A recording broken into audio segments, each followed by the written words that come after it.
thank you very much. I'm delighted to be here to speak before such a large and diverse audience. And it's a great honor to be here with Ambassador Pak. I first met Ambassador Pak when he was advising us on dealing with North Korea as part of the agreed framework negotiations, where I was a chief negotiator, and I've always valued his opinion, and thank you for having us here today. I want to talk today mainly about trade, about trade relations between the two countries, about the future of the FTA and negotiations that lead there. But first, I would like to endorse what Ambassador Pak said and Ambassador Negroponte endorsed. That is, that we had a very good meeting in Washington between your new President Moon Jae-in, and our new President Donald Trump. I've dealt with this relationship for a long time. First meetings between our presidents have not always gone well, and this one did, I think. We're off to a very good start in this new relationship. And in beginning my talks, I'd like to think back a bit to a previous time, because I was U.S. ambassador here when Roh Moo-hyun took office as president.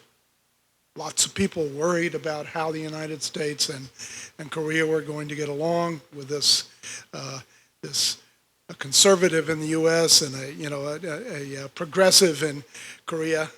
Coming back here, it looks a bit like the famous saying, deja vu all over again, because once again we're in that situation, and I hear a lot of people, including some we met this morning, asking, how are these two presidents going to get along? And I just think back to our experience with President Roh Moo-hyun.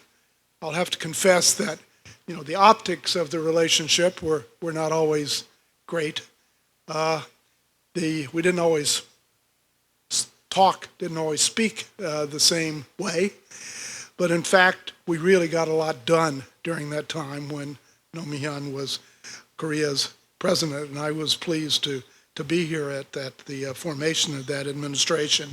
If we think back on that time, we were all, I think, somewhat surprised and pleased at the degree to which that Korean president, who had had no experience with the U.S. alliance in the past, very quickly came to value the alliance and its importance to our defense and what we could do together.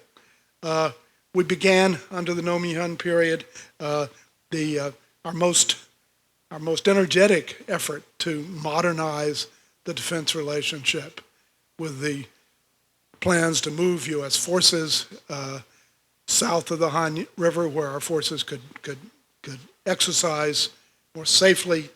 We began to talk about a transfer of operational control during wartime. We still haven't achieved that yet, but we started that then. We began having strategic talks involving, in both countries, both defense leaders and diplomats, and ultimately we now have 2+2 talks with our two secretaries and Minister of Defense and our foreign secretaries. And we got a lot done and Korea, as part of the alliance, sent military forces to Iraq. And we began, and this gets a little closer to what I'll speak about mainly today, we began the FTA negotiations to a large degree at Korean initiative during the period of Roh Moo-hyun, and actually nearly brought it to conclusion. We had to reopen it a bit in the United States. But we established a lot of the basis for our modern current relationship during that Roh Moo-hyun period. And I feel very confident, particularly since we got off to such a good start in Washington last week, that we can continue that process with President Moon. During the summit 2 weeks ago, I think we registered very solid, very good agreement on the alliance, on North Korea, on our political relationship. But I think the trade discussions were somewhat more difficult for both countries. And I think the Koreans and many in the United States were somewhat surprised when President Trump came on so strong, talking about, quote, renegotiating the Chorus FTA. This went well beyond the kind of language the two sides negotiated in our joint declaration, and it was something I think the Korean side had difficulty accepting on the spot, and probably has its own views about it.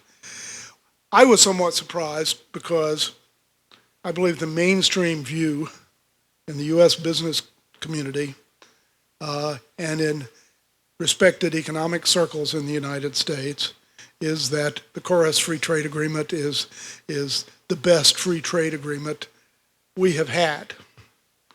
There's a strong view that it needs better implementation and enforcement. American companies don't believe that Korea has lived up to all of the commitments made in the agreement, and we all see some need for improvement. But I think most in the United States would like to start with the basis of that agreement and make it better and make it bring better results for both countries. President Trump does seem to have a different idea. He called the Chorus FTA a horrible agreement. He seems to be fixated on the bilateral balance and merchandise trade, which most economists think is a mistake. There are a lot of causes for trade imbalances, but most of those causes, I think most Americans believe, do not lie in the agreement. So President Trump has called for a renegotiation. Somewhat surprisingly, some in his economic cabinet seem to favor something approaching renegotiation. Others are trying to channel it into somewhat more constructive processes. And the official U.S. administration follow-up to this meeting has been to call for a special session of the Joint Committee called for in Chapter 22.2 of the Chorus FTA, which says that if either side asks for a special session to consider improvements, perhaps amendments to the agreement, these talks should take place within 30 days. And so the U.S. Special Trade Representative, Ambassador Lighthizer, has sent a letter to the Korean Trade Minister calling for these talks. Mr. Lighthizer did not actually use the word renegotiation in his letter. He instead talked about improvements or possible amendments to the agreement. But I think this will launch a process of intensive discussions of the trade relationship and of the future of the FTA. And trade talks are always difficult. They almost always take longer than you think they will, but I, at least in my group, and I also work at McClarty Associates with Ambassador Negroponte, we've done an analysis, and basically our view is there are 4 possible scenarios that we can look forward to. And incidentally, it's very clear in Article 22.2 that any changes, any amendments, any improvements have to be a result of consensus between the two countries. So Korea, of course, will go into the talks with its own views, it I think will go forward trying to adjust that. But one, I think the most hopeful thing and the best thing for the relationship would be if we could quickly figure out ways improve the agreement, to improve performance under the agreement, and go ahead with improvements that would not require any new legislation on the U.S. side. You could imagine such things as some changes and some opening up of Korean automobile standards, some steps by Korea to facilitate customs procedures and entry to our pharmaceutical industry has a lot of issues with how your national health plan deals with them. And some of these changes on the Korean side, we could get through with it quickly and have amicable meetings and tell Mr. Trump we've renegotiated and here we have a better deal and go forward happily. I don't really think it's going to happen that smoothly. Perhaps a more likely scenario is that these talks are going to take a long time, that we'll talk about some of the issues that American companies have raised with Korea. Perhaps we'll come up with some agreements on how to answer the issues.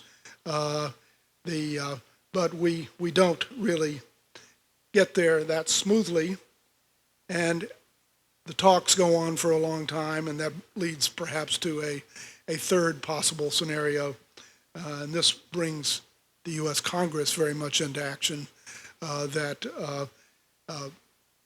at our insistence and perhaps with Seoul's agreement or at least agreement to look at it, we come up with some ideas for changes that would require changes to U.S. law that would engage the Congress. We have something called Trade Promotion Authority. Congress is the authority in charge of trade under the U.S. Constitution. It delegates authority to the executive to negotiate trade agreements under certain conditions. And these have lengthy notification requirements, consultation requirements, et cetera. So if we come up with something that requires our Trade Promotion Authority to come into play, then these negotiations can drag out for a long time and become contentious. And then finally, I don't think this is a likely scenario.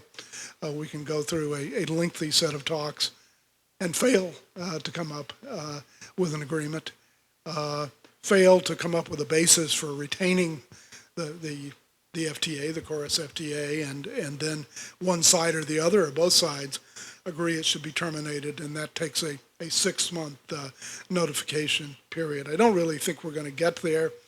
I think both sides would like to see a more balanced relationship.